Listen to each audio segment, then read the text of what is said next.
Nel corso delle prime ore della notte nella giornata di ieri, nell'ambito dei servizi della Polizia di Stato svolti al porto di Messina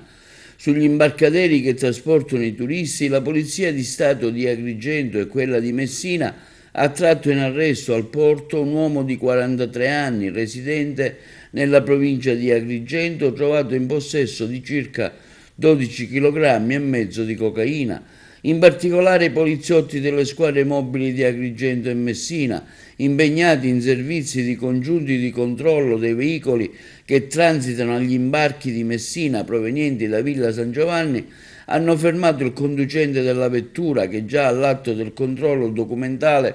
ha manifestato chiari segni di insofferenza e nervosismo, tanto da non volere fornire nemmeno indicazioni circa il luogo di provenienza e la presenza in territorio di Messina. A fronte del comportamento sospetto manifestato dall'agrigentino, i poliziotti hanno deciso di approfondire la verifica sulla vettura all'interno dei locali della questura di Messina, rinvenendo occultati in 2 vani ricavati nel pannale del veicolo, celati da una lastra basculante in metallo, 10 involucri di forma rettangolare contenenti per l'appunto la cocaina.